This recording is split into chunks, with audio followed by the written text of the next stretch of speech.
Tonight on Nightline, inside Apple. For the first time ever, we open the doors to the factory where all your things begin, where the sleek gadgets that have transformed your lives and revolutionized technology are brought to life. iFactory.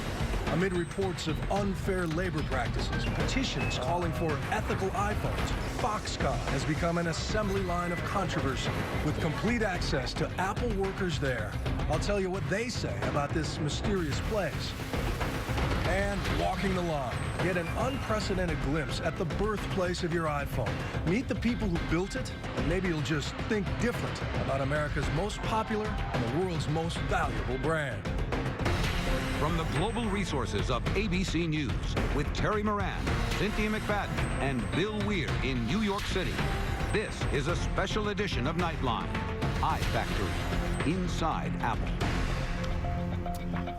Good evening, I'm Bill Weir. So how does a garage startup become the most valuable company in the world?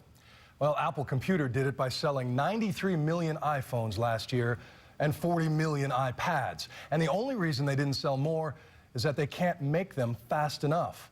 But that relentless demand has raised uncomfortable questions about how these precious objects are made and how the people that make them are treated. A few weeks ago, the company invited me to witness its first ever third-party audit of its biggest Chinese supplier, Foxconn. For the record, our parent company Disney and Apple have strong ties. Our CEO sits on their board, and the Steve Jobs Trust is Disney's largest individual shareholder. But I only agreed to report exactly what I saw on this, the first look inside the iFactory. We arrive at dawn. Is this the entrance? No idea what to expect, but eager for a glimpse of the mysterious place that builds the stuff that fills our lives. There's our guy. Switch your mic on, please. We're met by a top Foxconn executive who refuses to confirm that inside all these buildings, they're working on top secret projects for Intel, Nintendo, Dell, and many others. There we go. But Apple has allowed him to show me how they build the world's most popular objects of desire. Be the charming tide. The ones that turned a little garage startup into a company more valuable than Exxon, a brand more beloved than any other. I'm told this is the very first time any reporter from any country has been allowed to see this. We will don static-proof jackets or full bunny suits and take numerous air showers because one speck of dust could ruin an entire line. There is one obvious reason for Apple's legendary secrecy over the years. If the world sees this line, it might change the way people think in this line. Unlike any other product, the launch of a sexy new Apple gadget is a cultural event. And that cult following comes in part from a mystique cultivated brilliantly by Steve Jobs. It's really extraordinary, and I urge you to get your hands on one and see for yourself.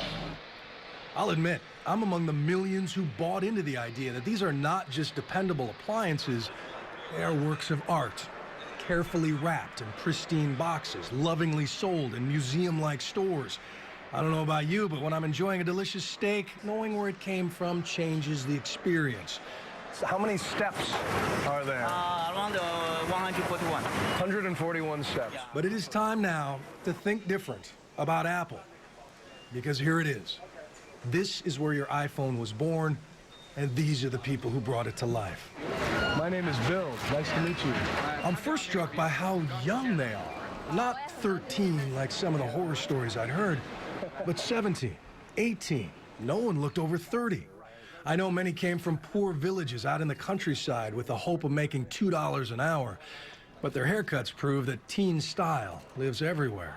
I was expecting more automated assembly, more robots, but the sleek machines that dazzle and inspire and change the lives of people 8 to 80 are mostly made by hand, after hand, after hand. Behold the camera module for the iPad. Look at how tiny and intricate this is. And get this, with 2 shifts, they can make 300,000 of these in a single day. It takes around 5 days and 325 sets of hands to assemble an iPad, they tell me. And they can turn a raw hunk of aluminum into a sleek design, complete with the bitten Apple logo, at the rate of 10,000 an hour. At the end of this process, I find 27-year-old Xiao Ying, who carves the aluminum burrs from 3,000 apples every shift. What are you thinking about while you're working? A lot of times I think about how tired I am, the mother of two tells me. I think about resting. A supervisor will give the occasional order in Mandarin, but on this line, the machines do most of the talking. While the people work in silence. And they will repeat that motion and hear that fembot voice a few thousand times more before lunch. Their 12-hour shifts are broken up by 2-hour-long meal breaks when they march single file to a massive canteen and pay around 70 cents for a plate of meat and rice. If they eat fast enough, they can catch a few winks back at their spot on the line. The Foxconn executive tells me it's not exhaustion, but a Chinese post-meal tradition. So this is home. How long have you guys worked here and lived here? After 12 hours here, many head home to a nearby dorm room they share with 7 other workers. There is an internet cafe and a soccer field.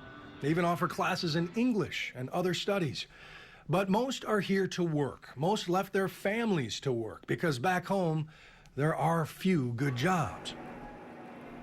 But beyond the long hours and the relentless rhythm of the production lines, there was something else at Foxconn that made the biggest impression. We will ask the most controversial questions about this place when we come back.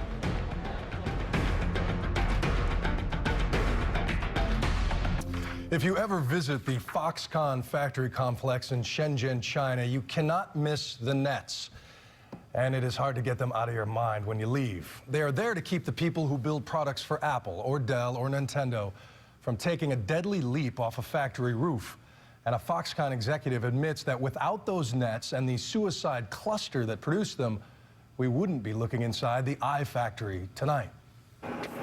The suicide nets went up in the spring of 2010 when 9 Foxconn workers jumped to their deaths in the span of 3 months. A total of 18 employees took their own lives or tried to in recent years. And given the company's massive size, Foxconn's suicide rate is actually well below China's national average. One reason, Louis Wu, our executive host, said it took several months and several suicides before Foxconn and Apple were shaken into action. At the beginning is that we see a few suicides, but we didn't really see that there is a cluster effect. Right? Until I think either the 5th or the 6th one. He says Apple's #2 man at the time, Tim Cook, flew to Shenzhen and helped assemble a team of psychological experts who recommended nets to make impulsive souls think twice before jumping. Foxconn also then promised to raise wages, and they opened this counseling center. And why do you think so many happened at the same time? There are many reasons, Counselor Yang Chunhui tells me. Of course, some has to do with management. But they had more to do with the new generation of migrant workers from the rural areas, their state of mind, and how they cope with society. Also, it's hard to make friends here, she says. But it wasn't just the suicides that caught the world's attention. An explosion hit a Foxconn plant in Chengdu. Last year, poorly ventilated aluminum dust led to 2 separate explosions in iPad polishing stations, killing 4, injuring 77. There is, in fact, one labor rights group in the country who claims that they tried to warn you about combustible dust before the explosions. Is that true? Do you have regrets about not doing more sooner? But you ask me, whether, we feel we could have done a lot more or better to avert that explosion. Absolutely. We were devastated. Apple takes working conditions very, very seriously, and we have for a very long time. Apple declined my repeated request to interview new CEO Tim Cook, but referred us to his statements at a Goldman Sachs investor conference last week. We don't let anyone cut corners on safety. But now more than ever, they are trying to prove that to the world. Until this year, Apple had never released the names of its suppliers. They almost doubled the number of supplier audits performed last year. And a few months ago, they decided to join the Fair Labor Association. And we were there when the head of the FLA arrived to begin the largest ever audit of Foxcom. This is not a surprise inspection. No. So how do you know they're not putting on a show for you if they know you're coming? I expect them to put on a show for us. That's normal. But our method is such that we have a bottom-up interview method that just surfaces. Over the next couple of days, everything will surface. It's only fair to note that Apple is just one of many Foxconn customers, and most of them have escaped this recent storm of bad publicity. As one of the FLA auditors explains, the biggest and most visible brands often take the heat for the entire industry. And why the timing like this? Well, we call it the Nike moment, right, in the industry. So there was a moment for Nike in the 90s when they got a lot of publicity, negative publicity.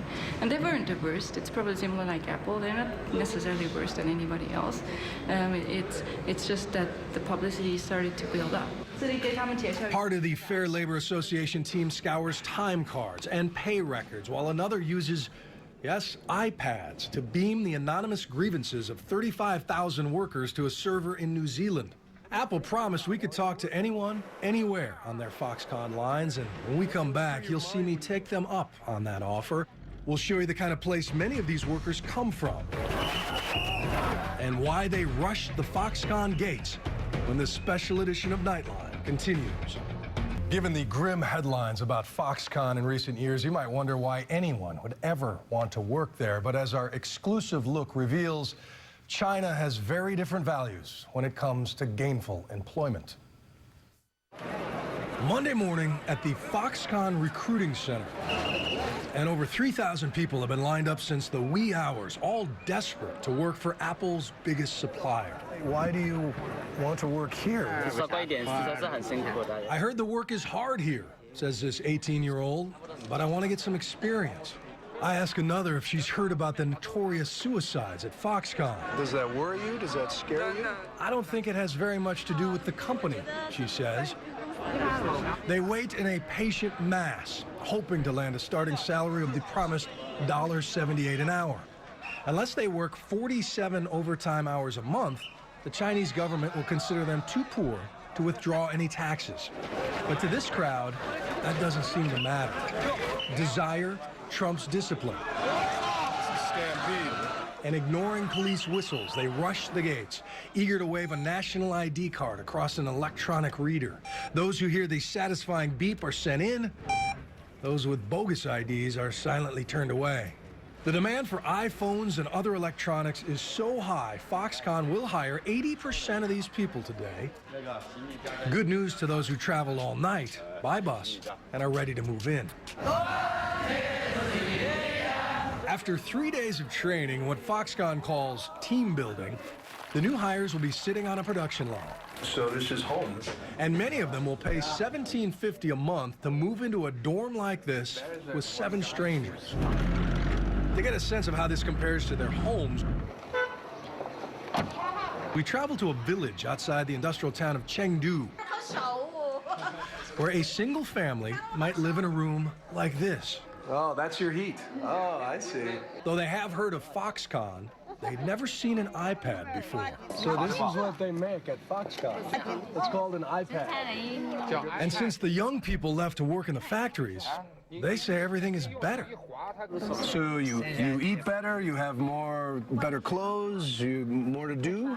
Yes, they say. Everything. Wow. Meanwhile, back in the Apple lines in Shenzhen, the Fair Labor Association audit continues. You know, people are really pushing this stuff out. Apple paid $250,000 to join this group, and Apple is paying for this audit, making critics worry about a conflict of interest. But Arette van Heerden of the FLA insists that when they publish this report, any whitewash will be obvious. What are you looking for? With behavior, traits, physical characteristics, what? Definitely. One of them is, will they look up even? You know, we come in here, we're outsiders, we're obviously an object of curiosity. And I want to know, can they express that curiosity? Can they steal a glance? I go into facilities where people won't look up. And and they're really, really intimidated. I'm Bill. Since Apple encouraged us to approach anyone on their lines, we did. What goes through your mind when you do the same thing all day like this? We met people on and off the factory complex. Did you move to here for this job? Or on and off the record. You can be honest. And it became quickly obvious that a strange American with a camera crew only gets so much candor. So if there was one thing that you could change about your job here, what would it be? But plenty of people like Zhang Ruhua had no problem telling me that the dorms are too crowded and the trees block the sunshine and the food prices are too high. We heard the kind of complaints you'd hear at any factory or college campus. And even though wages have doubled since the suicide nets went up, most everyone complained about low pay. But in China, other than complaining, there's very little they can do about it. Right now, American-style unions don't exist here, but Louis Wu admits in the next few years they could take hold, and that would be major news. Because when 150 non-Apple Foxconn workers had demands in January, they went up to a factory roof and threatened to jump. What happened? Well, I think first of all, it's not because of pay. It's part of the negotiation process. But I'm very happy that everything was resolved. A sobering kind of collective bargaining right there. Yes, yes, absolutely, absolutely. If Apple came to you and said, out of the goodness of our heart, because we're doing so well, we want to pay everyone who touches an iPad double. Could you do that? Why not? That would be good for the employees, right? And also definitely good for China.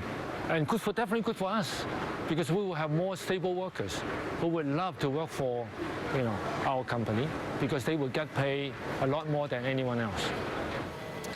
And maybe one day they might be able to actually afford the products they build.